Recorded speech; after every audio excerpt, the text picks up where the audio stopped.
Bonne soirée à tous. Aujourd'hui, jeudi, le 2 mai de l'an 2023. Donc, une bienvenue à cette 15e et dernière séance de ce cours Réflexion sur l'Église locale. Donc, ça me fait plaisir d'être là. Il est actuellement exactement 19 heures en ce jeudi 2 mai. Donc, ce soir, on va terminer, évidemment. Et je tiens à préciser, je tiens à remercier en fait tous ceux qui nous ont suivis tout au long de la session. Ça a été une session très riche, cette session-ci. Je dirais en commentaires, en réflexion, en encouragement, en questionnement. Bref, il y a eu beaucoup d'interactions, notamment en privé. J'ai senti que c'est une série qui répondait à des besoins, puis à des interrogations qu'on peut avoir. Donc, en espérant que ça puisse avoir été utile et éclairer notre réflexion, si tant est que c'était ça qui était le but aussi. Donc, un gros merci à tous. Je vous encourage, si vous voulez bien partager également, hein, vous pouvez partager cette séance en cliquant sur partager juste au bas de l'écran. Ça nous aide à répandre le truc, à le faire connaître un peu plus.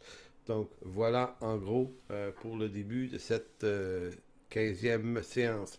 Donc, en rétrospective, la semaine passée, on a parlé de la confession, l'importance de la confession, pour voulu remettre les choses dans l'ordre, c'est-à-dire que j'expliquais qu'on a tendance à toujours partir du pardon comme étant l'étape première d'une restauration dans des communions brisées, des relations brisées. Donc, on met beaucoup de stress sur la personne offensée. On dit, c'est toi qui dois pardonner. Puis on oublie l'offenseur la plupart du temps. Et vous savez, c'est très, très facile de développer des rhétoriques, une hypothèse là-dessus. Donc, en théorie, on dit tu dois pardonner.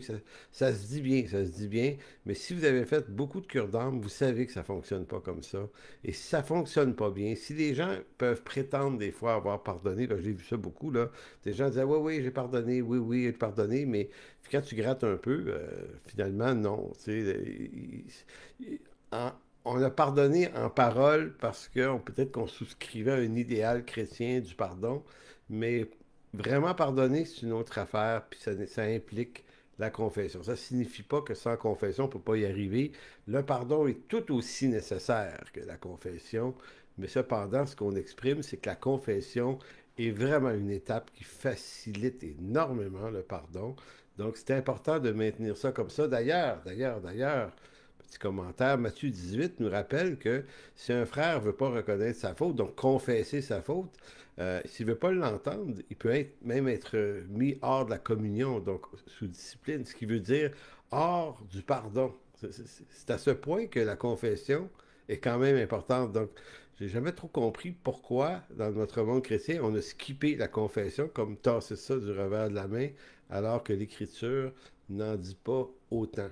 Maintenant, ce soir, on va parler du pardon. On va expliquer la place que prend maintenant le pardon et la grâce de Dieu, parce que le pardon est tout aussi important.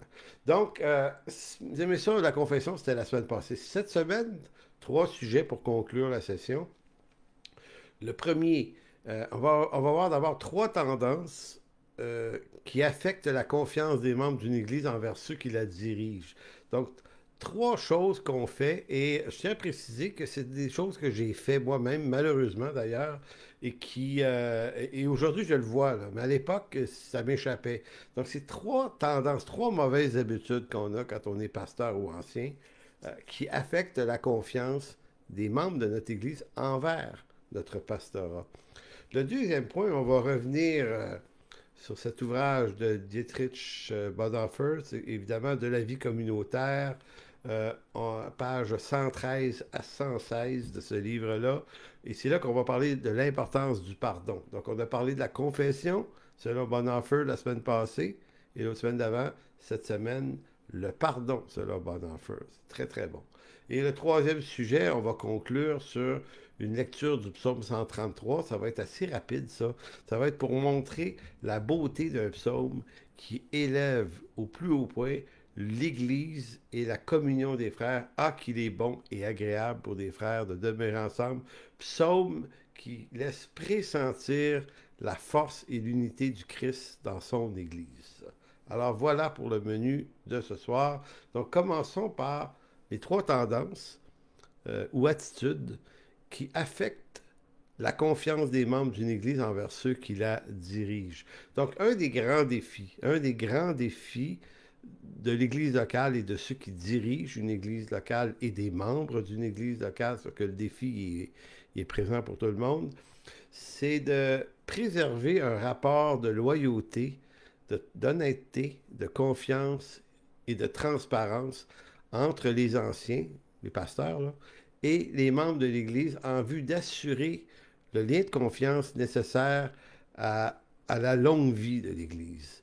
Ce qui fait que les rapports s'effritent, ce qui fait que des fois des gens quittent abruptement une Église, ou ce qui fait qu'il y a des divisions, ben, il y a forcément du mécontentement.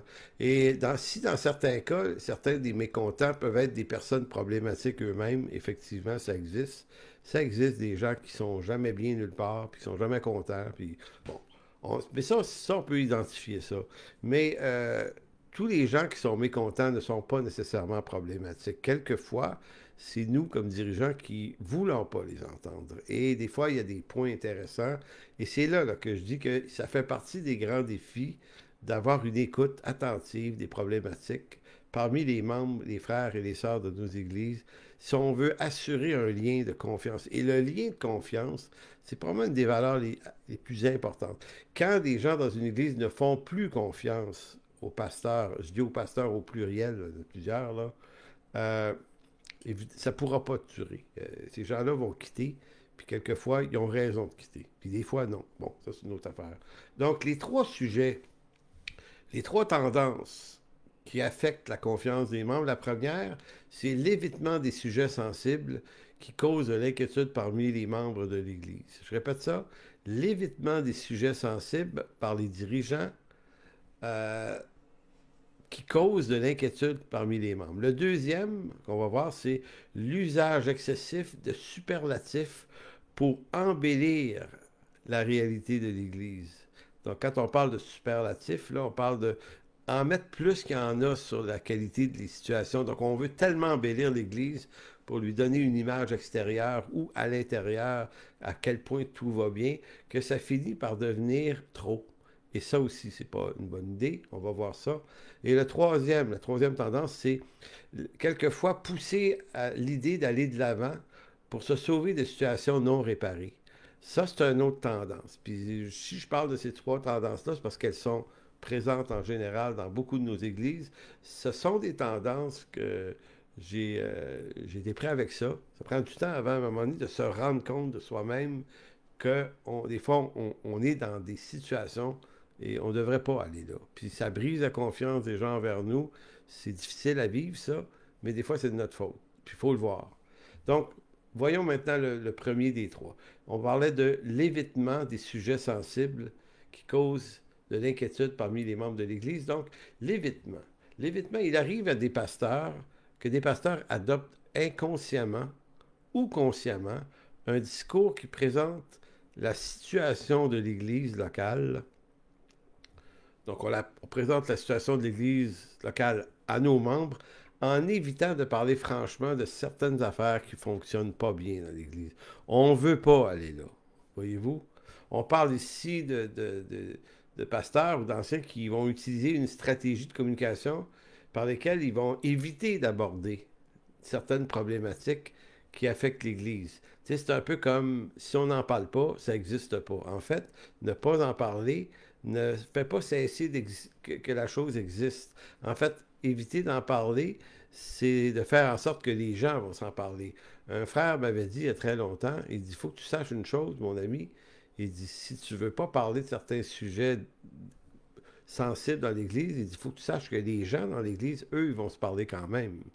Fait que plus, moins t'en parles, plus eux autres vont s'en parler. Mais plus eux autres vont s'en parler, face à ton refus d'en parler, plus tu crées une distance, une barrière, une difficulté avec eux, éventuellement, ça ne fera pas de l'harmonie, ça.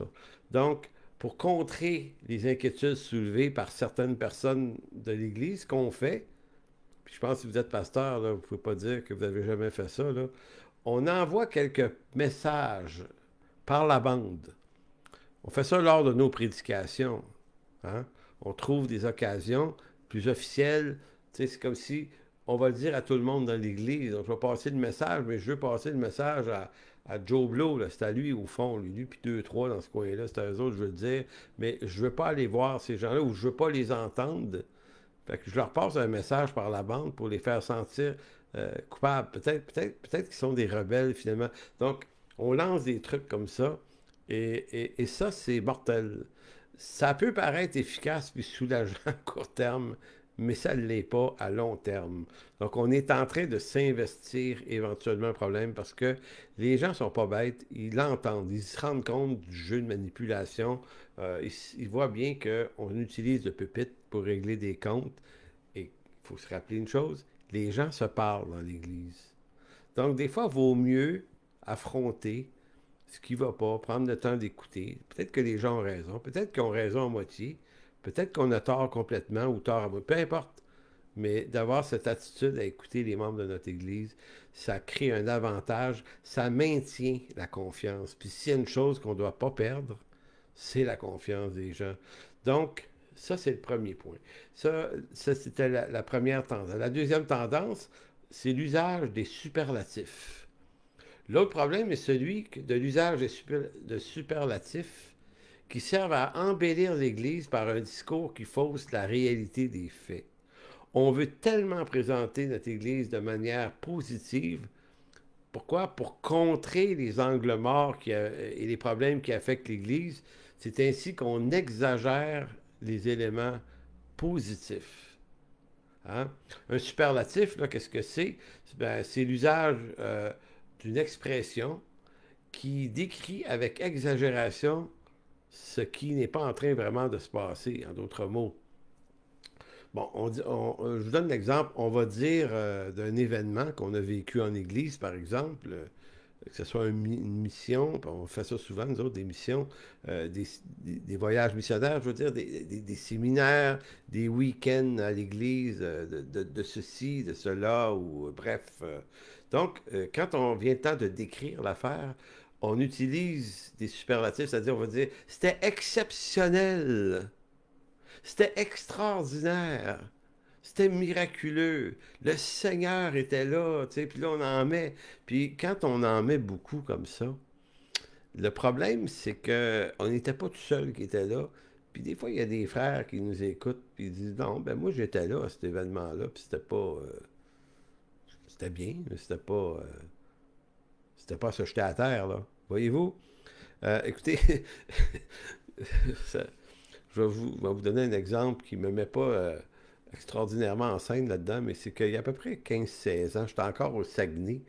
On faisait des voyages chaque année dans les missions Haïti ou Afrique, en tout cas, un ou l'autre. Puis quand les gens revenaient, on essayait d'en ramasser quelques-uns, puis de leur dire, hey, tu pourrais-tu donner un témoignage de ce que tu as vécu avec le Seigneur dans ton voyage? Bon, quand les gens y allaient pour la première année, une personne qui fait un voyage la première année, elle revient, elle est flabbergastée. Littéralement, là, c'est exotique aller dans des pays, en Afrique notamment, où c'est le rêve de plein de gens d'aller là, et là, d'avoir pu être utile dans la pauvreté, dans une situation missionnaire. Fait que t'es touché, t'es ému, puis la première fois que tu y vas, quand tu reviens, t'as vraiment des belles choses à dire. Puis c'est vrai. Mais tu sais, ça fait 3-4 fois que tu y vas, l'exotisme est plus là, tu sais. Tu y vas, tu vas aider, mais tu rentres dans la normalité de la chose, et c'est pas si extraordinaire que ça, c'est même difficile. C'est long se rendre là-bas, c'est difficile, on était malades des fois, des toutes sortes d'affaires qui sont arrivées. Donc, à un moment donné, on demandait à des frères, des sœurs, hey, qui veut témoigner, puis les gens disaient, ben regarde, je fais une couple de fois, j'y vais, j'ai pas vraiment rien de spécial à dire. Fait que là, on en cherchait, puis à un moment donné, on en avait deux, trois, tu sais, puis on disait, hey, tu sais, faites-nous, c'est un peu ça, là, que je leur disais, écoutez, faut, faut que ça soit vraiment intense, parce que c'est de la pub pour l'année prochaine, ça, on a besoin de ça, on veut que les gens viennent, puis d'autres viennent. Puis il y a un des frères qui, qui donnait son témoignage, qui lui, écoutez, il est arrivé en avant, puis il a dit, bon, oui, il dit, le pasteur m'a demandé de donner un témoignage, mais il dit, ouais, t'en es, t'avais pas grand-chose à dire. Il dit, fait une couple de fois, j'y vais, mais il dit, c'était comme les autres fois, là. Il dit, c'était bien, on a eu un bon temps. Il dit, c'est pas mal tout. Il revient s'asseoir. Puis moi, j'étais assis, là, j'étais là, oh boy. Et curieusement, ce que cet homme-là a dit, c'était peut-être ça qui était le plus vrai dans tout ce qu'on pouvait entendre. Puis moi, ça m'avait parlé, cette affaire-là. Je m'étais dit, bon, regarde, c'est ça. Tu sais, on veut que les gens mettent du superlatif dans leur témoignage. Donc, on leur demande presque de mentir puis d'en mettre plus que le client demande. Puis ça, ben, avec le temps, on finit par comprendre que c'est une mauvaise idée. Donc, l'idée est de laisser entendre à ceux qui n'étaient pas là qu'ils ont manqué quelque chose, comme s'ils avaient manqué un rendez-vous divin. Tu sais, c'est un peu une forme de manipulation. Donc, avec le temps, quand on fait ça beaucoup dans une église, quand on annonce des événements qui s'en viennent, puis on leur dit ça va être miraculeux, ça va être béni, le Seigneur va être là. Je vois ça beaucoup sur Facebook, des gens qui organisent des événements le week-end prochain, et là, il manque de mots. Tu sens qu'il manque de mots pour être capable d'exprimer l'extraordinaire chose qui s'en vient, alors que la chose n'a toujours pas eu lieu. Ils vont dire, oui, mais parce que le Seigneur est là, va être extraordinaire. Ben écoutez, moi j'en ai fait des événements dans ma vie, puis c'est vrai que des fois il se passe quelque chose de vraiment béni, mais bien souvent c'est juste bien béni, puis il se passe rien de flamboyant, mais on a été bien nourris, bien instruits, bien édifiés, mais on devrait être capable de garder les choses à la hauteur de ce qu'elles ont été et d'éviter d'embellir. Et quand on fait ça dans une église, on veut embellir, ben, on est prêt à aller dans le mensonge puis dans l'exagération, ben, à mon avis, c'est pas le cœur de Dieu de faire ça. On n'a pas besoin de faire ça. Le Seigneur, on va toujours manquer de superlatifs pour décrire le Seigneur lui-même, certes, mais nous et nos activités, soyons sobres. D'ailleurs, qu'il s'agisse de nous-mêmes ou qu'il s'agisse de notre Église, Romains 12.3 nous rappelle, par la grâce qui m'a été donnée, je dis à chacun de vous, de n'avoir pas de lui-même une trop haute opinion, mais de revêtir des sentiments modestes dans la mesure de foi que Dieu a départi à chacun. Si ce texte-là est riche en quelque chose, c'est de nous instruire à la modestie. Le troisième point, la troisième tendance qui peut être nuisible, et en passant, pour ce qui est de la deuxième, user de superlatifs et d'embellissements exagérés, ça aussi, ça vient affecter la confiance. Quand les gens t'entendent dire des choses, puis eux étaient là dans l'événement, puis c'était pas si phénoménal que ça, ben, ils t'écoutent, puis ils disent, lui, il exagère quand il parle. Fait qu'est-ce qu'il me dit qu'il exagère pas dans tout le reste qu'il nous dit? En d'autres mots, il faut se garder dans une relation authentique et loyale et vraie avec les gens, puis de ne pas en mettre plus qu'il en faut. Troisième point, allons de l'avant. Avez-vous déjà entendu? Moi, j'ai utilisé ça souvent. Il faut aller de l'avant. Bon, c'est vrai qu'il faut aller de l'avant parce qu'on ne peut pas aller en arrière, c'est clair. Donc, on peut juste aller de l'avant. Mais quand l'expression est utilisée en vue d'une certaine fuite de quelque chose, c'est pour faire oublier les choses qui ne vont pas bien dans l'Église. Euh, on parle des affaires et des sujets qu'on ne souhaite pas traiter très franchement. Ben, on va détourner l'attention des membres. On va détourner leur attention ailleurs. Donc, on va détourner sur les succès de l'Église. On va dire, hey, souvenez-vous, les succès. Là. Et là, à un moment donné, tu dis, ouais, je fais ça parce qu'il y a des affaires en ce moment qui crée des tensions. Puis la meilleure manière de fermer la bouche à tout le monde pour éviter d'avoir à rebrasser ça, on va leur parler des succès qu'on a eus. Hey, nous, là, on a fait ça, des succès, puis les succès actuels aussi. Donc, on va attirer leur attention ailleurs. C'est comme si on disait, voyez-vous, là, les succès du passé, les succès du présent sont une garantie des succès de l'avenir. Donc, on va aller de l'avant, on va aller de l'avant. Et c'est toujours une erreur d'aller de l'avant sans réparer ce qui est en train de se passer qui ne va pas. Donc, si on veut mettre une couche de allons de l'avant par-dessus des problématiques, ben, tout ce qu'on refuse de voir et de traiter honnêtement en ce moment dans ce qui se passe, ben, ça va revenir nous hanter plus tard, en pire. Pourquoi? Pour la même raison que j'évoquais tout à l'heure, les gens se parlent.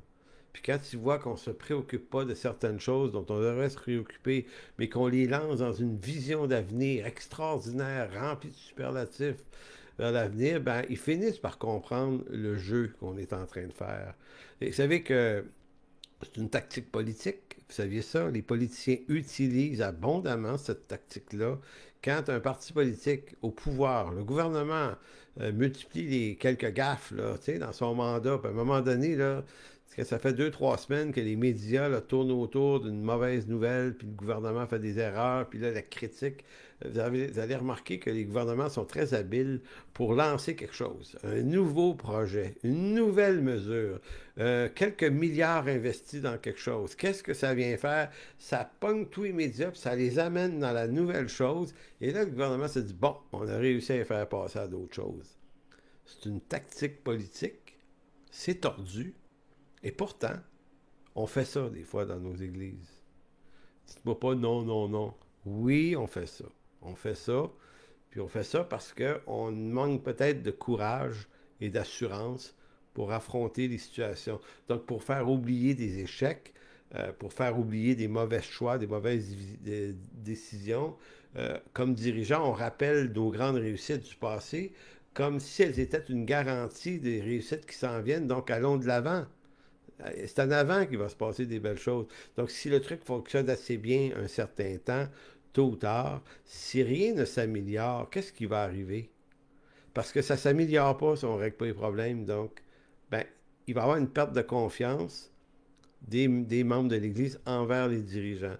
Donc, avec le temps, là, si vous voulez comprendre pourquoi il y a des églises qui perdent beaucoup de monde ou qui subissent des divisions, qui fait que des pasteurs finissent par démissionner, tous les symptômes sont dans l'un ou l'autre ou les trois symptômes que je viens de mentionner là. En tout cas, ça fait partie des affaires. Donc, en d'autres mots, si on pouvait se donner un conseil pour éviter la perte de confiance, ce qu'il faudrait absolument faire, c'est apprendre à juste être très honnête, très authentique, loyal, transparent, à la limite, être capable d'exposer nos réussites. Puis, vous savez, les membres dans nos églises, là, ils veulent pas qu'on soit parfait, là.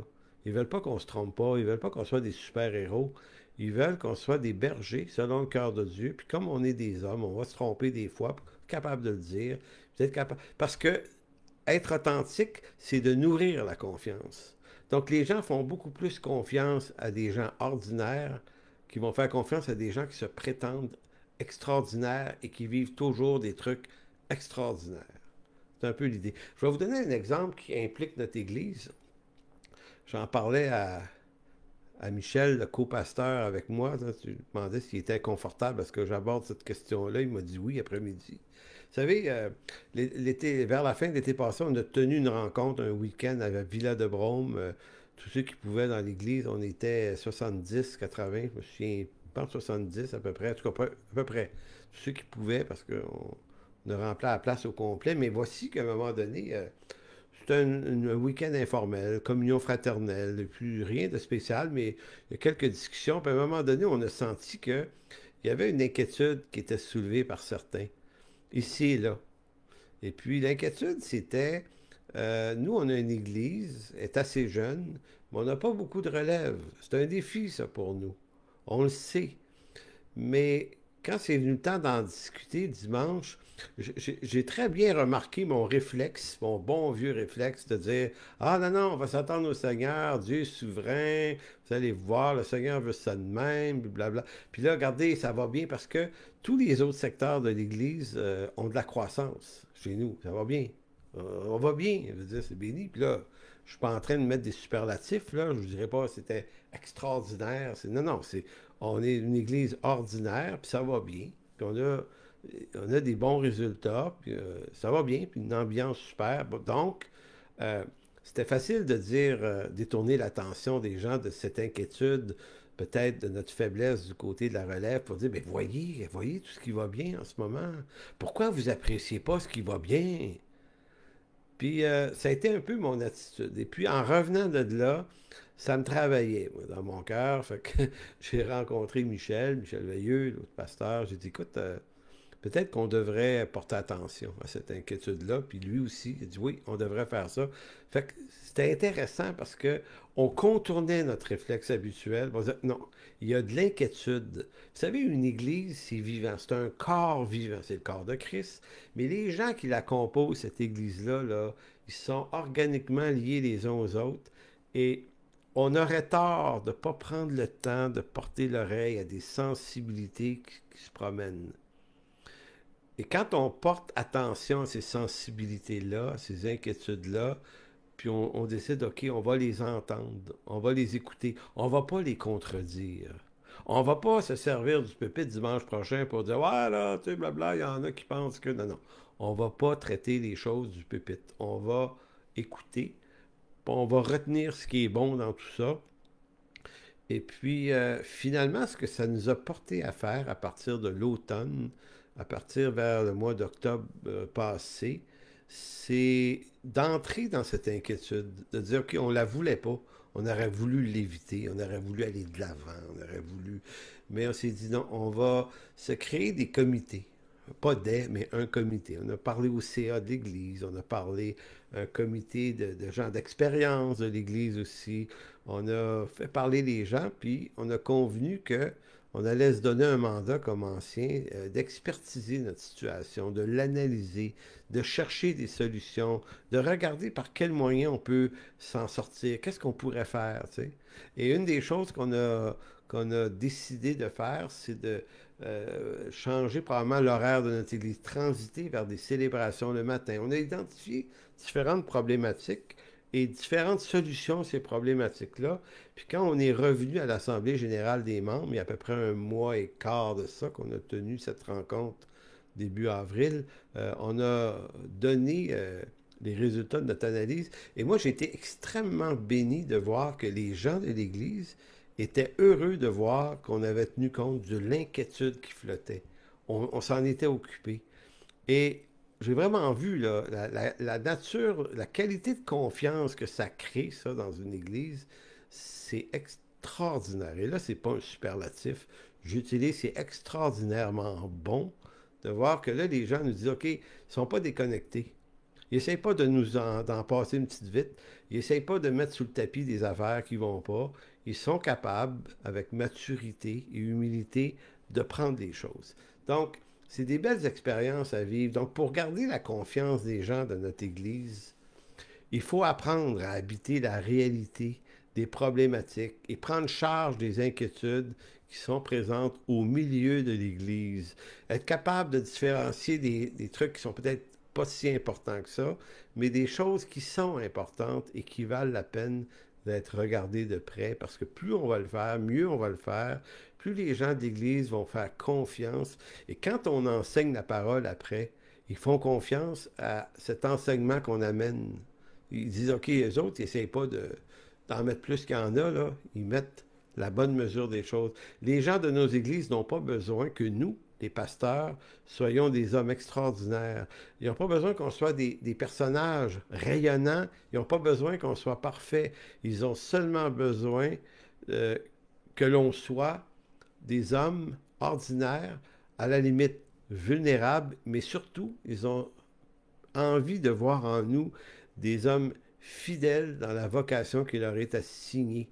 Et j'ajouterais à cette idée-là, être trouvé fidèle, un texte de 1 Corinthiens 4, 1 et 2, qui dit « En ce qui nous concerne, Apollos et moi, il faut comprendre que dans 1 Corinthiens 4 et 1 Corinthiens 3, souvenez-vous qu'il y avait une tension dans l'église de Corinthe que Paul avait mis en lumière. Il dit, certains se disent de Céphas, d'autres d'Apollos, d'autres de Paul. Donc les gens avaient cette espèce de clivage clanique là, qui était complètement idiot selon lui, là, et il a raison. Et là, il y avait ça, là. On avait tendance à s'identifier à certains leaders plus qu'à d'autres, à les élever eux, là, puis ils sont extraordinaires. Mais Paul dit non, non, non, non, non. Paul a aplati ça, là.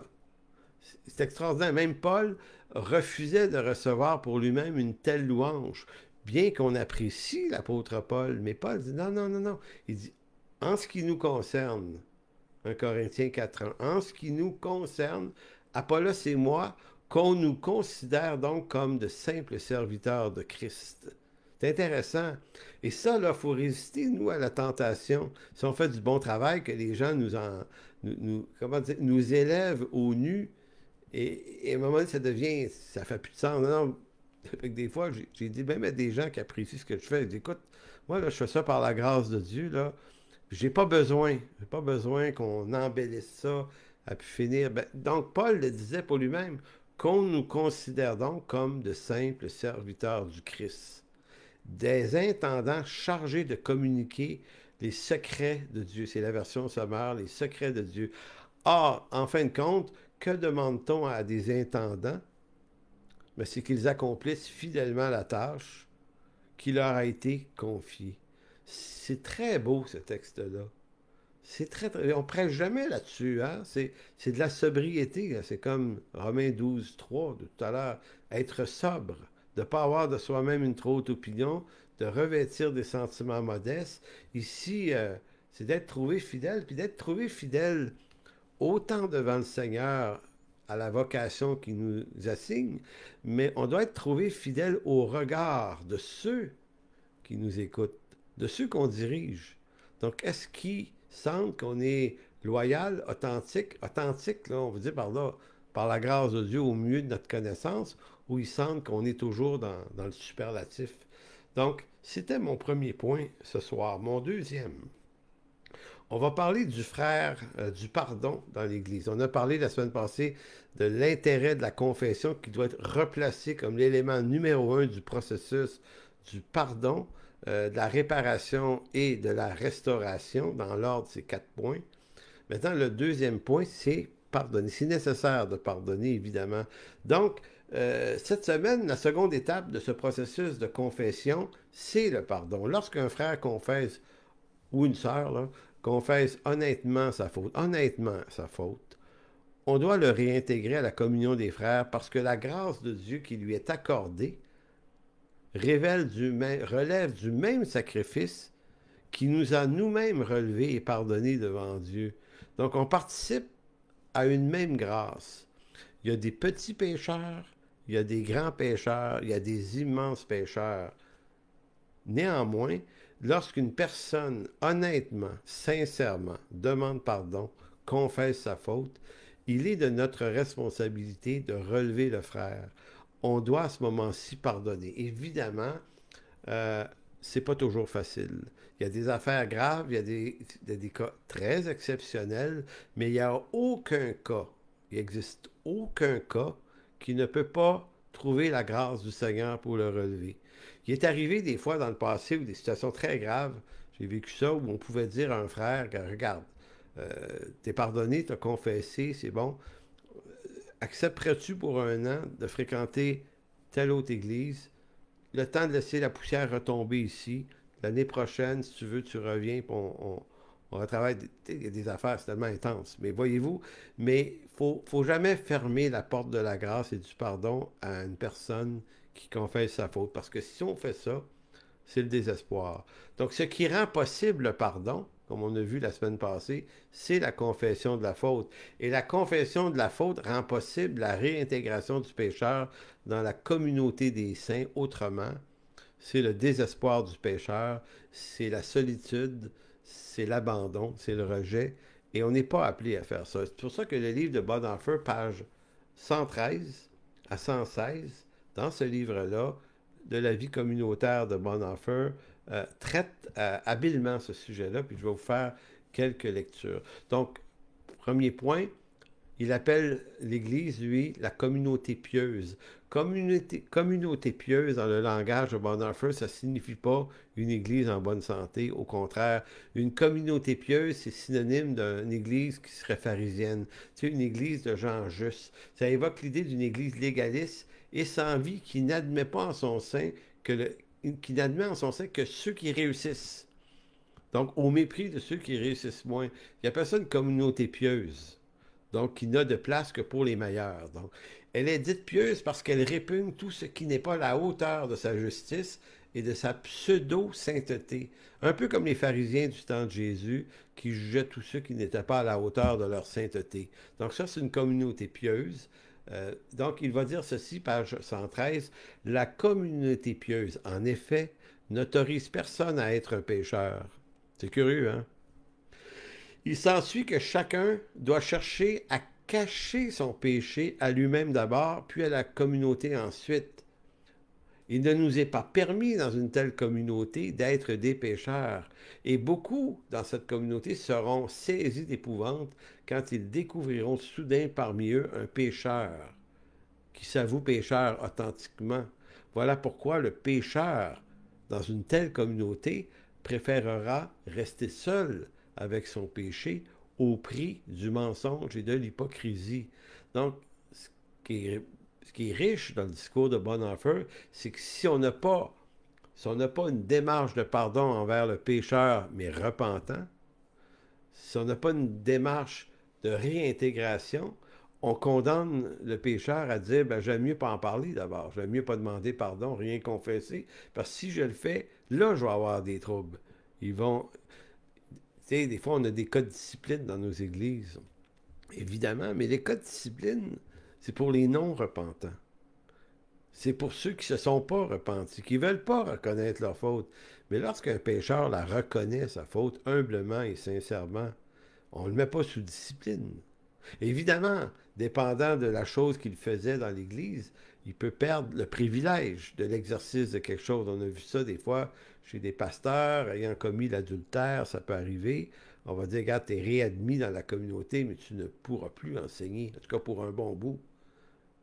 Puis ça sera à voir si c'est possible un jour. Donc évidemment, il y a des conséquences qui restent permanentes parce que tu as brisé le lien de confiance avec l'Église, mais ça ne signifie pas que tu ne peux pas être réhabilité au sein de l'Église si ton repentir et ta confession est honnête. Et c'est ça qui est difficile. Donc, beaucoup d'églises, des communautés pieuses, ne veulent pas admettre cette possibilité-là pour préserver leur réputation. On va dire, ah, ben là, on va faire attention si on réhabilite lui. On va avoir l'air de quoi? À partir du moment où notre souci, c'est qu'est-ce que d'autres églises vont dire de nous? Hein? Qu'est-ce qu'ils vont penser? Si on rentre dans la crainte de ce que les autres pensent, il faut changer de job, les amis. Parce qu'on a l'obligation de faire une administration de la grâce qui est telle que l'Écriture l'exige. Si Dieu fait grâce à des pécheurs repentants, eh bien nous aussi, on doit admettre cette même grâce que Dieu nous fait à nous-mêmes, de telle sorte qu'on la gère aussi richement pour les autres. Donc, dans une communauté pieuse où la culture de la confession est oubliée et où le relèvement du pécheur est dédaigné, on invite tous les membres de l'Église à vivre cachés dans l'hypocrisie par crainte du rejet. Ça, c'est moi qui ai écrit ce texte-là, c'est pas Bonhoeffer. Maintenant, Bonhoeffer, page 114, continue en disant « Dieu est venu jusqu'à toi. » Ça, c'est la vraie grâce. Pécheur, pour te sauver, réjouis-toi en te disant la vérité. Ce message de la grâce te libère. Le masque que tu portes devant les hommes ne te sert plus à rien. Dieu veut te voir tel que tu es pour te faire grâce. Tu n'as plus besoin de te mentir à toi-même et aux autres en te faisant passer pour un sans péché. Non, mais si il t'est permis d'être un pécheur, remercie Dieu. Page 114. Donc, vous voyez, pour Bonhoeffer, c'est pas une permission de pécher à outrance.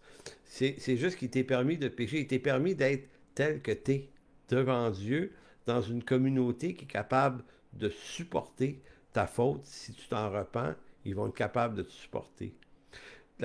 Maintenant, l'autre texte, page 114 encore, c'est la confession qui va briser l'isolement.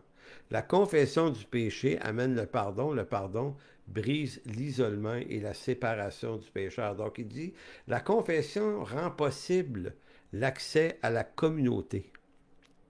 Le pécheur veut être seul avec l'homme. Pardon, le péché, lui, veut être seul avec l'homme. Le péché veut l'arracher à la communauté. Plus un homme est seul, plus le péché exerce sur lui son pouvoir destructeur. Et plus l'homme se prend à ses pièges, plus son isolement devient sans espoir. Le péché veut rester ignoré car il craint la lumière. Donc, en d'autres mots, le pécheur qui sait que son Église n'a pas de capacité pour entendre sa confession et sa repentance va préférer se taire. Et il va se retrouver coincé, isolé. Le péché va le garder là. Donc, l'Église doit être gracieuse pour délivrer le pécheur comment dire, des cordages du péché qui, lui, veut le garder dans les ténèbres. Mais dans une Église, en santé, ça c'est mon texte là, qui reconnaît la grâce accordée au pécheur repentant, le pécheur n'a plus à se cacher. Il peut avec confiance confesser sa faute à un frère qui l'a blessé et vivre dans l'espoir que la communauté l'accompagnera dans son relèvement. Et là, je reviens à Bonhoeffer. Il dit, une fois dévoilé et confessé, le péché a perdu tout son pouvoir. Il a été reconnu et jugé. Il ne peut plus déchirer la communauté. Désormais, c'est elle, la communauté, qui porte la faute du frère pardonné. Celui-ci n'est plus seul avec son mal, puisqu'il l'a déposé, livré à Dieu par son acte de confession. Son mal lui est ôté. Donc, il lui est ôté par Dieu qui le pardonne. Mais l'Église, elle, en tant qu'institution spirituelle et corps de Christ, doit agir dans le même sens que la grâce de Dieu. On peut pas ne pas pardonner ce que Dieu lui pardonne. On ne peut pas décider de changer l'intention de Dieu, puis dire oui, mais nous, ça ne nous suffit pas. C'est comme ça. Hein? On continue Bonhoeffer qui va dire il est lui-même, il lui est permis maintenant d'être un pécheur et de se réjouir de la grâce de Dieu. Il lui est permis de confesser ses péchés et de trouver enfin une possibilité de communauté. Rester caché, le péché le séparait de la communauté dont il faussait tout le jeu. Mais confesser, il lui aide à retrouver la vraie communauté fraternelle en Jésus-Christ. Nous parlons ici, page 116, nous parlons ici de la confession personnelle entre deux croyants. Donc, quand il parle de confesser ses péchés à la communauté, Bonhoeffer ne dit pas de le dire à tous, mais de le dire à ceux qui sont impliqués. J'ai blessé un frère, c'est à ce frère que je demande pardon. J'ai blessé 2, 3, 4, 5 personnes. Je dois reconnaître ma faute à ceux qui ont été atteints par ma faute. Si par malheur mon péché avait atteint tout le monde, eh bien, je confesse à l'Église aussi. Mais le péché doit être confessé aux offensés. Vraiment. Donc, il dit, nous parlons ici de la confession personnelle entre deux croyants pour retrouver la communion avec l'ensemble de l'Église. Il n'est pas besoin de confesser ses péchés devant tous les fidèles. C'est la communauté tout entière. Écoutez bien le reste là, du texte ici. C'est la première fois que je lisais cette affirmation-là aussi richement qu'ici. Il dit, c'est la communauté tout entière que je rencontre dans la personne du frère auquel je me confesse et qui pardonne mes fautes. En communiant avec lui, je bénéficie de la communion avec toute l'Église à travers lui. Car en m'écoutant, le frère n'agit pas en son nom et son autorité personnelle, mais au nom de la charge qui lui a été confiée en Jésus-Christ, charge tout à fait valable pour l'ensemble de la communauté. Ici, le frère qui me reçoit ne fait pas qu'accomplir l'acte du pardon en vertu d'une vocation qui lui vient de Dieu. En fait, il me reçoit, il ne fait qu'accomplir l'acte du pardon en vertu de la vocation qui lui vient de Dieu. En d'autres mots, en m'adressant à un frère ou deux ou trois frères que j'ai offensés, ou sœurs, là, en leur demandant pardon à eux, c'est toute l'Église qui me pardonne à travers eux, sans être obligé de l'affirmer à toute l'Église. C'est très, très riche comme idée, parce que ça montre à quel point l'Église doit avoir cette capacité d'absorption de la situation. Parce que, je vous dirais bien une chose, si l'Église ne peut pas faire ça, ben il n'y a rien d'autre. Il n'y a rien d'autre qui va pouvoir le faire. Donc, des fois, on a accompagné des gens, j'ai fait ça souvent, des gens ce qu'ils avaient vécu, c'était grave. Même, ils subissaient un rejet de leur travail, un rejet de leur famille, un rejet de leurs amis. Et à un moment donné, on se disait, ouais, mais nous, on va rester là. Cette personne-là a un cœur pour se relever, un cœur pour se repentir. Peut-être que c'est pas compris par beaucoup de monde autour, mais nous, pastoralement, on devait le faire. J'ai vécu ça à différents moments donnés de ma vie de pasteur. Au début, c'était difficile, je ne comprenais pas. Puis à un moment donné, c'est devenu clair. On a un angle, notre angle à nous comme Église, c'est pas un angle judiciaire, c'est un angle pastoral qui est le nôtre. Donc, rencontrons cette mission. Et comme je vous dis, il y a des fois que c'est vraiment pas facile, il y a des fois que ça demande du temps, il y a des fois que le frère demande pardon, les gens vont accepter son pardon, ça crée une possibilité de réconciliation. Des fois, certains vont dire, ben, regarde, j'ai besoin du temps pour absorber ça, et ça, il faut accorder ça. On doit être mené, être amené vers le pardon, mais on doit aussi accorder le temps qui est nécessaire au Saint-Esprit, à la grâce de Dieu de faire une œuvre. Donc, il y a énormément de nuances. Je pourrais vous faire 1 heure sur toutes les nuances de ça, parce que j'ai eu à dealer beaucoup d'affaires là-dedans. Mais par la grâce de Dieu, je peux vous garantir que tout est possible. Donc, ce qu'il faut retenir de cette magnifique réflexion de Bonhoeffer est qu'on ne connaît pas la grâce de Dieu simplement parce on est capable d'en discuter théologiquement à travers tout ce qu'on a appris dans nos livres de théologie. Connaître la grâce de Dieu, c'est pas de savoir l'expliquer théologiquement en long et en large. Connaître la grâce de Dieu, c'est lorsqu'on la reçoit soi-même comme pécheur ou lorsqu'on reconnaît la grâce pour un frère pécheur qui se relève. Donc la grâce prend une dimension réelle et vivante lorsqu'on en fait une réelle application à sa vie et à la vie des frères. Autrement, c'est une pure vue de l'esprit. Il y a 2 nécessités indispensablement attachées à la grâce de Dieu. 2 nécessités. La première, on connaît la grâce de Dieu seulement à partir du moment où l'on ne traîne pas avec le mal que l'on fait aux gens autour de soi. On demande pardon et on cherche tous les moyens de réparer la faute. Autrement, on n'aura fait que intellectualiser le savoir de la grâce de Dieu. Donc, ce que ça veut dire, ça, c'est que on connaît la grâce de Dieu seulement à partir du moment où on est capable de la recevoir pour soi-même et être capable de la donner aux gens autour de soi. Autrement, c'est une intellectualisation du concept. Voilà pourquoi la grâce n'a de réalité et de vérité que dans la confession de la faute. Autrement, quand on parle de la grâce, on est comme une cymbale qui résonne. Ça, c'était la première nécessité indispensable attachée à la grâce. La deuxième nécessité indispensable de la grâce, on ne connaît la grâce de Dieu seulement à partir du moment où l'on accueille pleinement le frère ou la sœur qui s'est honnêtement et sincèrement repenti. Malgré qu'il soit parfois difficile et que ça demande du temps, on ne peut refuser la grâce à un pécheur, même le plus vil des pécheurs, selon ce que l'apôtre Paul se disait lui-même.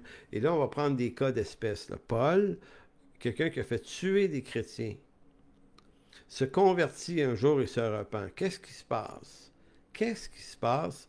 Évidemment, on entend parler à Jérusalem que celui qui nous persécutait s'est converti. Il y a une petite frayeur. Il y en a qui ne sont pas sûrs. Mais ils ont accueilli Paul. Lorsqu'ils ont pu le rencontrer puis discuter avec lui, Paul est un homme repentant. Il s'était converti. Il est devenu un des leurs et probablement l'un des meilleurs leurs. D'ailleurs, Paul, avec toutes ses lettres, est devenu un des meilleurs instructeurs. Donc, le péché, là, ça peut être extrêmement destructeur, mais la repentance sincère peut être extrêmement constructive. C'est ça que ça signifie. Donc, nous, là, si Dieu fait grâce à Paul, Jean et Pierre et les autres, qui auraient-ils été pour dire non, nous, on ne veut pas? Donc, vous comprenez? On doit pardonner, mais le pécheur doit se repentir aussi. Donc, c'est pour ça que je m'objecte à tous ceux qui, théoriquement, vont dire « faut pardonner anyway ». Faut pardonner anyway. Attendez une minute, là. Le pécheur, l'offenseur, doit d'abord réparer sa faute. En le faisant, il facilite le processus de pardon. Évidemment, qu'arrive-t-il lorsque les offenseurs ne demandent pas pardon? Eh bien, avec le temps, on croit, on sait que la grâce de Dieu, avec le temps, adoucit les choses et peut éventuellement quand même amener un pardon. C'est toujours souhaitable que le pardon soit la réponse au bout de l'équation. Mais la confession peut vous garantir qu'elle diminue la taille de l'équation beaucoup, rend ça beaucoup plus simple. Donc, je vous parlais de Paul. Et maintenant, que pensez-vous de David, le roi David? Écoutez, le gars, là, d'abord, le meurtre de la femme Bathsheba, avec qui il a commis un adultère, fait assassiner son mari. Vous en pensez quoi d'un gars comme ça dans votre église? Pourtant, David est devenu la référence des rois en Israël, est devenu l'ancêtre du Messie. Dieu a dit non, non, je dis ouais, mais David est main sale un peu. Oui, oui, mais c'est un homme qui savait saisir la grâce. Son repentir est entendu dans le psaume 32, dans le psaume 51 et ailleurs. Donc, Dieu relève le pécheur qui se repent. Il fait ça, le Seigneur. Nous autres, on n'a peut-être pas envie, mais lui, il fait ça. Que pensez-vous de John Newton? Qui est John Newton? C'est le propriétaire d'un bateau esclavagiste qui, il y a 2 siècles et demi, transportait des Africains à bord de ses bateaux, de son bateau, depuis l'Afrique de l'Ouest jusqu'au port de New York ou Boston, ou les deux, je ne me souviens plus exactement. Euh, Parce qu'il a fait, il est responsable de la mort et de la torture de milliers d'esclaves, jusqu'au jour où le Seigneur lui a donné les lumières de la repentance. Et cet homme-là a composé le plus beau cantique de l'histoire moderne de l'Église, qui est Amazing Grace. Réalisez-vous que ce chant-là là, est chanté des millions de fois à travers la terre, à tous les dimanches. C'est le chant le plus chanté de l'histoire de l'humanité. Il est de loin bien avant les Beatles, lui-là. Là. Ça fait 2 siècles et demi. Écoutez, imaginez-vous avoir composé un hit qui se chante des millions de fois 250 ou 60 ans plus tard. Écoutez, c'est vraiment hallucinant. Là, j'utilise un superlatif pour décrire ça. C'est capoté. Vraiment, ce que cet homme-là a fait. Il s'est repenti. Est-ce que l'Église en Angleterre, à Londres, a eu raison de réintégrer le frère John Newton après tout le mal qu'il avait fait? Eh bien oui, il devait le faire. Il devait le faire. Ça devait être difficile, mais ils l'ont fait. En réalité, ça devait être difficile, puis ça devait être un moment heureux. Dieu a sauvé un pécheur. Il a composé un chant qui montre toute sa repentance et on le chante encore.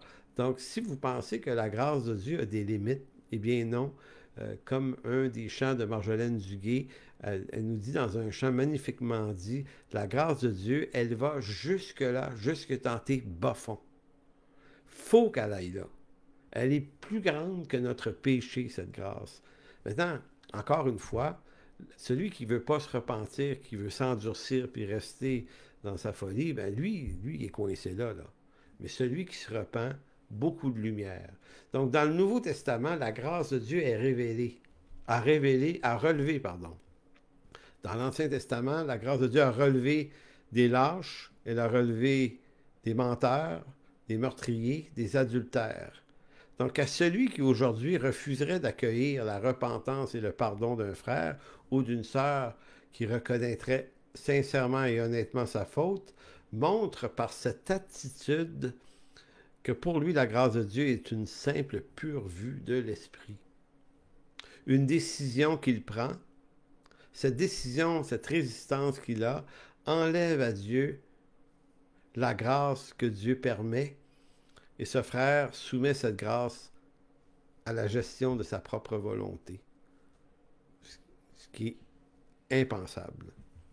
Troisième point ce soir, psaume 133. Donc le psaume 133, écrit 900, voire presque 1000 ans avant Jésus-Christ.